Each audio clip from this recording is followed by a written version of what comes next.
ఈరోజు దేవుని మాట లోక సువార్త గ్రంథము 23వ అధ్యాయము 34వ వచనం. యేసు తండ్రి వీరేమి చేయుచున్నారో వీరెరుగరు గనుక వీరిని క్షమించుమని చెప్పెను. వారు ఆయన వస్త్రములు పంచుకొనుటకై చీట్లు వేసిరి. ప్రియమైన దేవుని మాట వింటున్న వాళ్ళారా, గుడ్ ఫ్రైడే దేవుడు మన కొరకు గొప్ప కార్యం చేసిన రోజు. మన పాపం నుండి శాపం నుండి విడుదల నిమిత్తము ఆయన మన కొరకు మరణించిన రోజు. ఏప్రిల్ 3వ తారీఖున గుడ్ ఫ్రైడే, 5వ తారీఖున తిరిగి లేచిన రోజు ఈస్టర్ సండే. దేవుడు సిలువలో ఆయన 7 మాటలు పలికాడు. అందులో మొదటి మాట, యేసు తండ్రి వీరేం చేయుచున్నారో వీరెరుగరు గనుక వీరిని క్షమించమని చెప్పాను. ప్రియమైన దేవుని మాట వింటున్న వాళ్ళారా, ఆయన దేనికోసం వచ్చాడు ఈ లోకానికి? నీ రక్షణ నిమిత్తము, నా రక్షణ నిమిత్తము ఆయన ఈ లోకానికి వచ్చాడు. మన పాపములతో శాపంతో నిండుకున్న వారమై మరణానికి సమీపంగా ఉన్న మనలను చూచాడు. ఆయన దరిద్రతలో రకరకాల అనుభవాల్లో కొట్టుమిట్టాడుతూ నెమ్మది లేని జీవితాలను గడుపుతున్న మన పరిస్థితులను బాగు చేయడానికి ఆయన ఈ లోకానికి వచ్చాడు. వచ్చి ఏం చేశాడు? ఆయన ఎన్నో బాధలు పడ్డాడు. ఎవరి కోసం? నీ కోసం, నా కోసం, మనందరి కోసం. మనం పడవలసిన శిక్ష, మనం పొందవలసిన బాధలు, మనం కార్చవలసిన కన్నీరు, ఇవన్నీ ఆయన భరించాడు, ఆయన అనుభవించాడు. చెప్పడానికి తేలిక కానీ అది చాలా వేదనకరమైన పరిస్థితి. ఏదైనా చిన్న పిన్ను, ఏదైనా చిన్న ఇనప వస్తువు ఏదైనా గుచ్చుకుంటే చిన్నగా రక్తం వస్తే ఎంతో బాధ అనిపిస్తుంది. ఎంతసేపు అనిపిస్తుంది? చాలాసేపు బాధగా ఉంటుంది. ఆ బాధను మనం వర్ణించలేము. చిన్నది ఏదైనా గుచ్చుకుంటేనే, చిన్న ముళ్ళు గుచ్చుకుంటేనే ఎంతో నొప్పిగా ఉంటుంది. మరి ఆ దేవాది దేవునికి ఏం చేశారు? తలకు ముళ్ళ కిరీటం పెట్టారు. ఆయన గుద్దారు, ముసుగు వేసి గుద్దడం జరిగింది.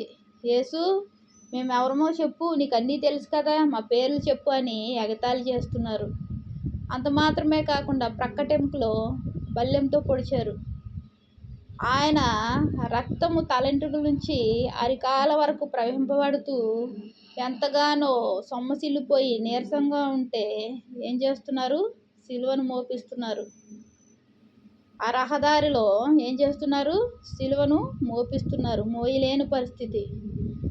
మరి ఆయన గొప్ప దేవుడు, మహాకాశములు పట్టజాలని గొప్ప దేవుడు ఆయన. ఆకాశం ఆయన సింహాసనము, భూమి ఆయన పాదపీఠము, సర్వాన్ని సృష్టించిన సృష్టికర్త. ఎవరి కోసం ఆయన ఈ లోకానికి వచ్చాడు? ప్రియమైన దేవుని మాట వింటున్న నా సహోదరి సహోదరులారా, నీ కోసం, నా కోసం వచ్చాడు. వచ్చి బాధలు, కష్టాలు, రక్తం అంతా కార్చాడు. ఆయన సిలువలో ప్రాణాన్ని అర్పించాడు. ఆ సమయంలో ఆయన బాధపడుతూ, ఆయన వేదన చెందుతూ, రక్తం అంతా కారిపోయింది. ఆ తర్వాత నీరు కూడా కారిపోతుంది. మరి అటువంటి గుద్దుతూ హింసపెడుతున్న పరిస్థితులలో ఆయన ఏమని చెప్తున్నాడు? ఆయన యేసయ్య ఏమని పలుకుతున్నాడు? తండ్రి వీరేం చేయుచున్నారో వీరెరుగరు గనుక వీరిని క్షమించమని చెప్పెను. ప్రియమైన దేవుని మాట వింటున్న వాళ్ళారా, మనం కూడా క్షమించే వారంగా ఉండాలి. ఎవరిని? నీ యొక్క సంఘంలో, నీ యొక్క బంధువులలో, నీ స్నేహితుల్లో దేవుని నమ్ముకున్న వారిని మనం ఏం చేయాలి? క్షమించే వారంగా ఉండాలి. వారు దేవుని బిడ్డలు, మనం ఏం చేయాలి? క్షమించాలి. అలాగే వారు కూడా మనల్ని క్షమించే గుణం కలిగి ఉండాలి. మరి దేవుడు క్షమించమని అడుగుతున్నాడు. వీరేం చేయుచున్నారు వీరెరుగరు గనుక వీరిని క్షమించమని చెప్పాను. క్షమించే అనుభవం మనకు ఉంటే దేవుడు మనల్ని ఎంతగానో దీవిస్తాడు, దేవుడు ఎంతగానో ఆశీర్వదిస్తాడు. మరి అంతగా ప్రాణత్యాగం చేసిన దేవుణ్ణి నిత్యము స్తుతిస్తూ, ఆరాధిస్తూ, కీర్తిస్తూ, ఆయన సన్నిధికి వెళుతూ ఆయన చేసిన ప్రాణత్యాగాన్ని గుర్తు చేసుకుంటూ మనం జీవించే వరంగా ఉండాలి. జీవిత యాత్రలో ఆయన ఆశీర్వదించే దేవుడు. దరిద్రతను తొలగించడానికి, అనారోగ్యాలను తొలగించడానికి, అప్పులు తీర్చడానికి, సమస్తం యొక్క సమస్యలను తీర్చడానికి ఆయన ఈ లోకానికి వచ్చాడు. నిన్ను ఉద్ధరించడం కోసం, నిన్ను బాగు చేయడం కోసం, నన్ను బాగు చేయడం కోసం, మనకు రక్షణ ఇవ్వడం కోసం ఆయన వచ్చాడు. మరి ఆ దేవాదేవుని నిత్యము గుర్తు చేసుకోవాలి. మన ఊహల్లో, మన హృదయంలో వేరొకటి గుర్తుండకూడదు. దేవుని యొక్క త్యాగం గుర్తుండాలి ఎప్పుడు.